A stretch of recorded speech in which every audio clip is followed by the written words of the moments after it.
Hello दोस्तों, स्वागत है आपका इस बिजी चैनल में। तो दोस्तों आज में डिस्कस करेंगे हम DAVP यूनिवर्सिटी, देवी अहिल्या विश्वविद्यालय यूनिवर्सिटी इंदौर के बारे में बात करेंगे। प्राइवेट रजिस्ट्रेशन के बारे में। जी हाँ दोस्तों, 2020-21 के प्राइवेट रजिस्ट्रेशन होना स्टार्ट हो चुके हैं। प्राइवेट में डायरेक्ट एनरोलमेंट रजिस्ट्रेशन होता है, डायरेक्टली नामांकन का रजिस्ट्रेशन होता है और इसी को हम दोस्तों एडमिशन कहते हैं। जी हाँ दोस्तों, प्राइवेट एडमिशन कहते हैं। चाहे आप प्राइवेट नामांकन रजिस्ट्रेशन कर लीजिए, चाहे आप प्राइवेट रजिस्ट्रेशन कर लीजिए। तो अगर दोस्तों आप फर्स्ट ईयर में एडमिशन लेना चाहते हैं, जैसा कि BA BCom BSc UG के, चाहे आपका हो गया MA MCom MSc PG का, प्राइवेट करना चाहते हैं, अगर आप इन कोर्सेज़ को प्राइवेट करना चाहते हैं तो आप प्राइवेट फॉर्म अप्लाई कर सकते हैं। जी हाँ दोस्तों, प्राइवेट फॉर्म अप्लाई होने का यहाँ पर नोटिफिकेशन आ चुका है और प्राइवेट फॉर्म अप्लाई भी होना स्टार्ट हो चुका है। मैं आपको DAVP यूनिवर्सिटी का पूरा जानकारी देने वाला हूँ कि किस तरह से हमको फॉर्म भरना है। तो दोस्तों वीडियो को पूरा देखें तभी आपको समझ में आएगा, बीच में स्किप नहीं करना है। वीडियो को स्किप करोगे तो आपको कुछ भी समझ में नहीं आएगा। तो वीडियो को पूरा देखें, साथ ही शेयर कर देना है। तो दोस्तों सबसे पहले आपको गूगल पर आ जाना है और गूगल पर सर्च करना है DAVP MP ऑनलाइन। तो इसके बाद में हमको सबसे फर्स्ट नंबर पर एक लिंक दिखाई देगा, तो इस लिंक पर क्लिक करना है। मैं आपको पूरा स्टेप बाय स्टेप सिखाऊंगा, तो दोस्तों वीडियो को पूरा देखना है, स्किप नहीं करना है। स्किप करने पर आपको कुछ भी समझ में नहीं आएगा, तो पूरा वीडियो जरूर देखना है। अगर आपको कोई भी डाउट हो तो इंस्टाग्राम पर फॉलो कर लेना है। तो दोस्तों इसके बाद हमारे सामने इस तरह का इंटरफेस आ जाएगा। अब यहाँ पर कुछ नहीं करना है, यहाँ पर एक ब्लैक कलर का बॉक्स आएगा, इसको आपको क्लोज कर देना है। ओके, और बहुत सारे लिंक दिखाई देंगे और इन्हीं लिंक्स में आपको थोड़ा सा नीचे आने पर एक लिंक दिखाई देगा, प्राइवेट एनरोलमेंट फॉर्म 2020। क्या दिखाई देगा? Private enrolment form 2020। तो आपको इसी लिंक पर क्लिक करना है। अगर आप इस लिंक से फॉर्म भरना नहीं चाहते हैं तो यहाँ से भी आप फॉर्म भर सकते हैं। ऑनलाइन एप्लीकेशन वाले लिंक से आप यहाँ से भी फॉर्म भर सकते हैं। तो यहाँ पर भी लिंक आ चुका है, जैसा कि मैं आपको हाईलाइट करके दिखाने की कोशिश कर रहा हूँ। इसमें थोड़ा सा नीचे आना है, तो यहाँ पर भी एक लिंक आ चुका है। ओके, आप यहाँ से भी भर सकते हैं, वहाँ से भी भर सकते हैं, दोनों का सेम प्रोसेस रहने वाला है। ओके, तो अगर दोस्तों आप UG का फॉर्म भरना चाहते हैं, UG का यानी कि BA BCom BSc under graduate के अंदर जितने भी कोर्स आते हैं उनका फॉर्म भरना चाहते हैं, उनको प्राइवेट करना चाहते हैं, तो इस लिंक के माध्यम से प्राइवेट फॉर्म भर सकते हैं। अगर आप PG का करना चाहते हैं, MA MCom MSc का, तो आप यहाँ से कर सकते हैं। ओके, रजिस्ट्रेशन का सेम प्रोसेस रहने वाला है। UG का PG का दोनों का सेम प्रोसेस है, बस एक जगह पर चेंजिंग है, उसको मैं आपको बता दूंगा UG का PG का क्या चेंजिंग है। ओके, आप दोस्तों इसका रिसिप्ट निकालना चाहते हैं, यानी कि पेमेंट कर दिया, पेमेंट करने के बाद रिसिप्ट निकालना चाहते हैं, तो थर्ड वाली लिंक से आप इसका रिसिप्ट निकाल सकते हैं। ओके, तो चलिए दोस्तों यहाँ पर हम क्लिक करते हैं एनरोलमेंट फॉर्म UG प्राइवेट, और PG प्राइवेट पर भी करोगे तो दोनों का सेम प्रोसेस है, बस सबसे लास्ट में एक चेंजिंग है, उस चेंजिंग को मैं आपको बता दूंगा। ओके, तो यहाँ से हम इसको चेक जो कि क्लिक करते हैं। तो दोस्तों जैसा कि आप देख पा रहे हैं, इसके बाद हमारे सामने इस तरह का इंटरफेस आ जाएगा, हमारा फॉर्म हमारे सामने ओपन होकर आ जाएगा। अब इस फॉर्म को हमको फिल करना है। तो फॉर्म को फिल करने के लिए देखिए यहाँ पर सबसे पहले तो देख लीजिए प्राइवेट एनरोलमेंट फॉर्म मई 2020, क्योंकि जो फॉर्म अप्लाई हो रहे हैं मई 2020 के हो रहे हैं। तो इसके लिए हमको क्या करना है, यहाँ पर सबसे पहले हमको अपना ज़िला चॉइस करना है, हमारा डिस्ट्रिक्ट है जो भी, उसको यहाँ से चॉइस कर लेना है। यहाँ पर ज़िला वहीं दिखाई जाएंगे, वहीं ज़िले यहाँ पर आपको दिखाई देंगे जो DAVP यूनिवर्सिटी के अंतर्गत आते हैं। तो जो भी आप ज़िला चॉइस करेंगे वो उसको सबसे पहले सेलेक्ट कर लेना है। तो यहाँ से हम इंदौर को सेलेक्ट करना चाहते हैं, तो यहाँ से हम इंदौर करेंगे। इसके बाद दोस्तों हमको अपना कॉलेज का नाम सेलेक्ट करना है। जो भी हमारा कॉलेज है इंदौर के अंतर्गत, जितने भी सारे गवर्नमेंट कॉलेज, जितने भी सारे प्राइवेट कॉलेज आते हैं, सभी के यहाँ पर आपको दिखाई देंगे नाम। तो जो भी आप कॉलेज में एडमिशन लेना चाहते हैं उस कॉलेज को यहाँ पर सेलेक्ट कर लीजिए। तो इंदौर के अंतर्गत जितने भी सारे कॉलेज हैं, गवर्नमेंट प्राइवेट, सभी कॉलेज यहाँ पर आपको दिखाई देने वाले हैं। तो यहाँ से हम एक कॉलेज है जो कि सिलेक्ट कर लेते हैं। यहाँ से हमने एक सिलेक्ट कर लिया है, कोई सा भी एक कॉलेज हम सिलेक्ट कर लेते हैं। चलिए मैं इसी कॉलेज को सिलेक्ट कर लेता हूँ। ओके, यहाँ से हमने इस कॉलेज को सिलेक्ट कर लिया है। इसके बाद में यहाँ पर देखिए प्रोग्राम नेम, तो प्रोग्राम नेम में आपको क्या करना है, यहाँ पर आपको सिलेक्ट करना है अपना प्रोग्राम। प्रोग्राम का मतलब होता है BA करना चाहते हैं, BCom करना चाहते हैं, BSc करना चाहते हैं। UG के अंतर्गत अगर आप प्राइवेट करना चाहते हैं तो केवल 3 कोर्स ही होंगे। अगर आप चाहते हैं और इनके अलावा अदर कोर्स प्राइवेट करना तो प्राइवेट नहीं हो पाएगा, केवल ये 3 कोर्स ही प्राइवेट होंगे। और अगर आप PG के अंतर्गत करना चाहते हैं तो MA MCom MSc ही प्राइवेट कर पाओगे और दूसरे कोर्सेज प्राइवेट नहीं कर पाओगे। तो यहाँ से हम एक सिलेक्ट कर लेते हैं। ओके, इसके बाद जैसे हम सिलेक्ट करते हैं तो इसके बाद में हमको सिलेक्ट ब्रांच, हमको अपनी ब्रांच है जो कि सिलेक्ट करनी होगी एक। तो चलिए दोस्तों हम यहाँ से अपनी ब्रांच को सिलेक्ट करते हैं। तो यहाँ पर हमारी जो ब्रांच आ रही है, क्योंकि बीएससी होता है वो बैचलर ऑफ साइंस के अंतर्गत आता है। अगर आप यहाँ से बीए करोगे तो बैचलर ऑफ आर्ट्स आएगा। अगर आप दोस्तों बीकॉम सेलेक्ट करोगे तो बैचलर ऑफ कॉमर्स यहाँ पर शो करेगा। तो यहाँ से हमको सिलेक्ट करना है। इसके बाद यहाँ पर डायरेक्टली बाय डिफ़ॉल्ट यहाँ पर प्राइवेट दिखाई देगा। इसके बाद मीडियम सेलेक्ट करना है, जो भी हमारा मीडियम होता है। तो यहाँ से अगर आप हिंदी लेना चाहते हैं तो हिंदी और इंग्लिश लेना चाहते हैं तो इंग्लिश। यहाँ से मीडियम सेलेक्ट करना है और जल्दी से यहाँ पर अपना पर्सनल डिटेल्स फिल कर दीजिए। अपना नेम डालना है। नेम इन यहाँ पर फर्स्ट नेम, जैसे कि मेरा नाम शुभम है तो यहाँ पर इंग्लिश में जैसे शुभम लिखना है, और गुप्ता है तो यहाँ लास्ट नेम में गुप्ता लिखना है। नेम इन हिंदी में हमको पूरा नाम आपको हिंदी में लिखना है, जैसे कि मेरा नाम शुभम गुप्ता है।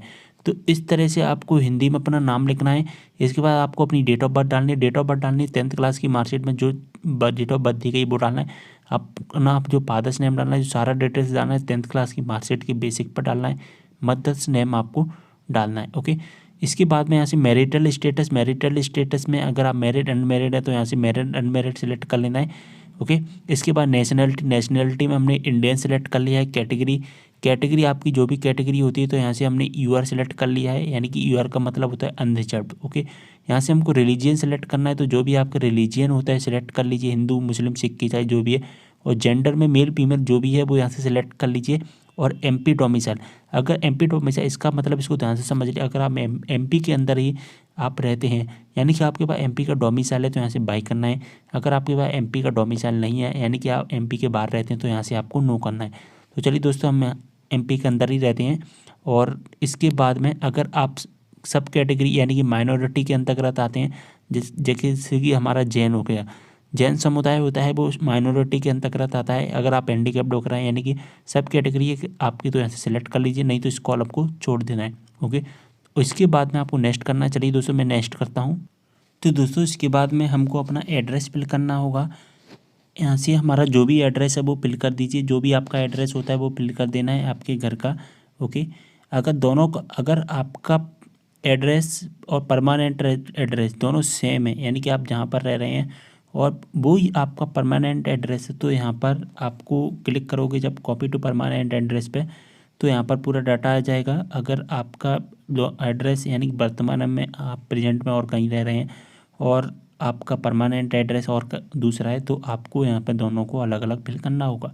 इसके बाद में आपको अपनी अदर डिटेल्स में आपको अपना मोबाइल नंबर फिल करना है और आपकी जो ईमेल आईडी है वो यहाँ पर आपको डाल देनी होगी। ओके, इसके बाद में आपको क्या करना है, प्रीवियस एजुकेशन डिटेल्स, आपकी जो भी प्रीवियस एजुकेशन डिटेल्स है वो फिल करनी है। जैसे कि आपने एग्ज़ाम पास, अगर आप यूजी में एडमिशन ले रहे हैं तो आपने 12th किया है तो 12th का आपको डिटेल फिल करना है। अगर आप पीजी में एडमिशन ले रहे हैं तो आपको यूजी का डिटेल फिल करना है। बस दोस्तों यूजी और पीजी में दोनों में यही डिफरेंस है और कुछ नहीं है। अगर आप यूजी के स्टूडेंट हैं तो आपको 12th की डिटेल फिल करनी है, अगर आप पीजी के हैं तो आपको यूजी की डिटेल फिल करनी है। देखिए ये HSSC, अगर ये फर्स्ट वाला कॉलम आपको 12th स्टूडेंट को यूजी को स्टूडेंट को चॉइस करना है और ग्रेजुएट वाला पीजी स्टूडेंट को चॉइस करना है। ओके, तो यहाँ से हम सिलेक्ट कर लेते हैं, दोनों की सेम प्रोसेस रहने वाली है। इसके बाद दोस्तों आपको अपना पासिंग ईयर डालनी है। पासिंग ईयर यानी कि आपने किस ईयर में पास किया है वो यहाँ से आपको पास डालना है। तो यहाँ से आपने जिस भी ईयर में पासिंग किया है तो वो यहाँ पर डाल देना है, जैसे हमने 2020 में किया है। इसके बाद में दोस्तों आपने यूनिवर्सिटी बोर्ड, किस यूनिवर्सिटी से किया है आपने 12th क्लास, जैसे कि MP बोर्ड से किया है हमने, CBSE से या अदर बोर्ड से, तो आपको यहाँ से सेलेक्ट कर लेना है। ओके, और इसके बाद में यहाँ पर सिलेक्ट दिया है तो यहाँ पर आपने किस सब्जेक्ट से किया है, जैसे कि साइंस कॉमर्स आर्ट, तो हमने साइंस से किया है। इसके बाद में हमको क्या करना है, आपकी जो परसेंटेज है वो फिल कर दी, जो भी आपकी परसेंटेज होती है। और इसके बाद में आपको अपना TC का नंबर, माइग्रेशन का नंबर या एलिजिबिलिटी सर्टिफिकेट होता है उसको नंबर यहाँ पर फिल करना होगा। ओके, अगर आप इस नंबर को फिल नहीं करोगे तो आप आगे नहीं बढ़ पाओगे। तो देखिए यहाँ पर स्टार लिखा है और स्टार वाले मार्क्स हमको फिल करने होते हैं। तो आपका TC या माइग्रेशन या एलिजिबिलिटी सर्टिफिकेट जो भी है वो यहाँ पर आपको फिल करना है। ओके, इसके बाद में दोस्तों आपको क्या करना है, देखिए यहाँ पर आपको फ़ोटो लगाना है, फ़ोटो सिग्नेचर लगाना है। मैं आपको इसका प्रोसेस बताता हूँ किस तरह आपको लगाना है। Proof of date of birth, इस पर चेक मार्क कर देना है। देखिए proof of date of birth में चेक मार्क कर दीजिए, मार्कशीट पर चेक मार्क कर दीजिए, माइग्रेशन सर्टिफिकेट पर चेक मार्क करना है और एलिजिबिलिटी सर्टिफिकेट को छोड़ देना है। एलिजिबिलिटी सर्टिफिकेट पर केवल और केवल उन्हीं छात्रों को करना है जो एमपी के बाहर रहते हैं, यानी कि मध्य प्रदेश के स्टूडेंट नहीं हैं, फिर भी एमपी की यूनिवर्सिटी में एडमिशन लेना चाहते हैं, अगर आप सीबीएसई के स्टूडेंट हो, आपने 12th क्लास सीबीएसई से किया है, तो आपको एलिजिबिलिटी पर क्लिक करना है। और अगर आप पीजी के स्टूडेंट हैं, यानी कि आपने यूजी डीएबीबी यूनिवर्सिटी से किया है और पीजी भी सेम यूनिवर्सिटी से कर रहे हो, तो आपको एलिजिबिलिटी सर्टिफिकेट पर क्लिक करना है, अन्यथा आपको इसको छोड़ देना है। गैप सर्टिफिकेट का मतलब होता है जैसा कि आप 12th किया, 12th के बीच में आपने 1 साल का गैप कर दिया, उसके बाद यूजी कर रहे हैं, तो आपको चेक कर जो कि यहाँ पर चेक मार्क करना है, नहीं तो उसको छोड़ देना है। अगर आपने यूजी किया है, यूजी के बाद में 1 साल का गैप लिया है तो और पीजी कर रहे हो, तो भी आपको गैप सर्टिफिकेट पर करना है। लेकिन आप रेगुलर वो गैप नहीं किया है, तो आपको इसको छोड़ देना है। ओके, इसके बाद में डिक्लेरेशन दिया है, डिक्लेरेशन पर चेक मार्क करना होगा। अब दोस्तों हम देखते हैं हमारा फ़ोटो सिग्नेचर अपलोड करने का क्या प्रोसेस है। तो इसके लिए हमको अपलोड इमेज पर क्लिक करना है। जैसे हम अपलोड इमेज पर क्लिक करेंगे, हमारे सामने इस तरह का इंटरफेस आ जाएगा। यहाँ पर हमको जो फ़ोटो अपलोड करनी है दोस्तों, उसका जो साइज़ रहने वाला है 100 KB, मैक्सिमम जो साइज़ रहने वाला है 100 KB का रहने वाला है। तो 100 KB से ज़्यादा को हमको फ़ोटो अपलोड नहीं करना है।